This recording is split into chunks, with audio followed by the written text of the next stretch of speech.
大家好，感谢大家收看今天的节目。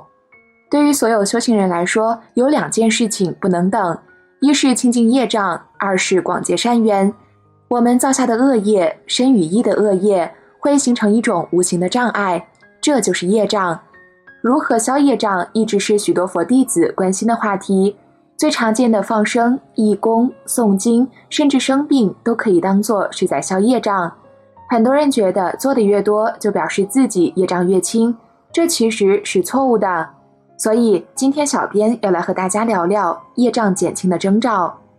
很多人做善事消业障比较喜欢讲究形式，比如诵经要讲数目，佛号也讲数目，放生要讲金钱，布施也讲金钱。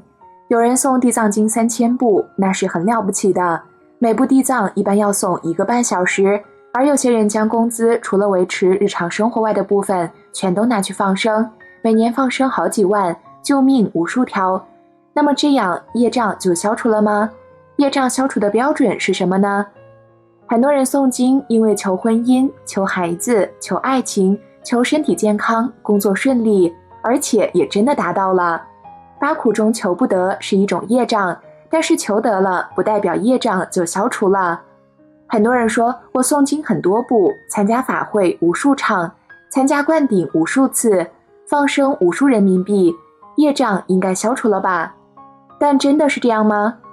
先讲个故事，当年梁武帝问达摩，我一生见寺无数，斋僧无数，该有功德吧？达摩说实无功德。为什么实无功德呢？功德不能向外求，见性是功，平等是德，向外求的是福德。所以说梁武帝没有功德。菩萨不会和凡夫算账，也没有说过你念多少部我就消你业障。当然了，能诵3000部也是非常了不起的，起码要有很强的定力。但业障和你读诵经典多少没有关系，礼拜的数目没有关系，只和你的心有关系。如果你业障消除了，你本有的出离心就会升起，那么你的贪心、执着就会慢慢减少，起码你已经看淡了世间物质的执着、情感的执着。如果你学佛了，抓着佛法紧紧不放，世间的物质、情感、名利也放不下，说明你的业障并没有消除。因为学佛修行要的不是抓，而是舍。有的人学佛不过是为了现实过得更好，根本不想出离，那么你不是修行佛法，不过是在修行世间法。如果你业障消除了，你本有的智慧就会升起。智慧是每个人本有的，不用向外而求的。经书乃白纸黑字，如何度人处理生死？只肯经书，不肯从心底下功夫，那不过是一介书生罢了。修行是用在刀锋上，是在烦恼是非升起的那一刹那，看看你能不能觉知降服。有些人虽然懂了三藏十二部经典，懂了各种名词，但是当下的烦恼却降服不了，这只能说明我们都是在研究佛学，而不是学佛了。研究佛学不能减少你的业障，时刻观察自己的念头，让智慧升起，这就是学佛的根本。如果你业障消除了，你本有的慈悲心就会升起。无缘大慈，同体大悲。我们无法慈悲，因为执着于一个我执障碍了我们的慈悲。很多人虽然啃了很多经书，也知道了慈悲的含义，但是慈悲不是嘴巴上讲讲就过去的，而是真正实行的，才能发觉自己够不够慈悲，是不是为了自己的利益去伤害别人，甚至逃避自己的责任呢？如果你业障消除了，你本有的菩提心就会升起。三世诸佛都是因为发了为众生离苦得乐的愿力而成佛，菩提心就是不忍众生苦的心。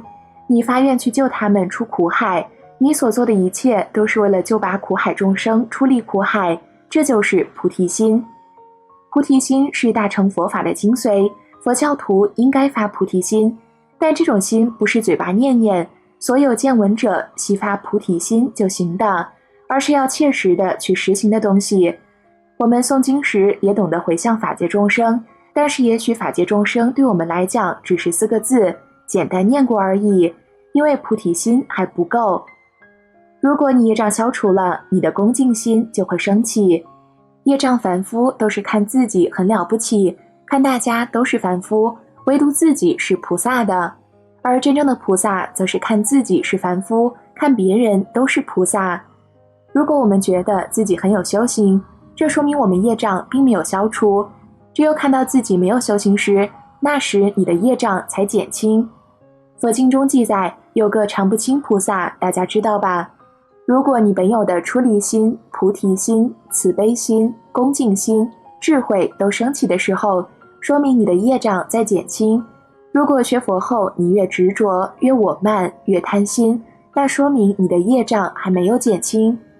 为什么出离心、菩提心、慈悲心是本有的呢？本有就是我们本来具足的，因为我们每个人具足一切，只是自己被障碍蒙蔽住了而已。修行本来就是要露出我们的庐山真面目，去除我们的执着、妄想、分别。那如来藏性本来就是清净的啊。总结来说，判断自己的业障是否清除的5种具体表现为：一，如果你业障消除了，你本有的出离心就会升起；二，如果你业障消除了，你本有的智慧就会升起；三，如果你业障消除了，你本有的慈悲心就会升起；四，如果你业障消除了，你本有的菩提心就会升起；五，如果你业障消除了，你的恭敬心就会升起。接下来我们再来讲讲业障现前的一些症状。所谓业障现前，简单的说就是种子现行，我们以前所做的恶业成熟，在当前爆发。虽然现在没有自己主动去惹是生非，但却有很多莫名其妙的烦恼，或出现很倒霉的事情，或者说出的话不是自己的本意等等。所以业障现前的具体表现可分为7种。第一种征兆就是心神混沌，感觉自己的心神和大脑好像被一层东西蒙住了一样，恍恍惚惚、懵懵登登的，思维不清醒。同时在做事情时也总是容易出错犯错，做什么事情都是转头就忘。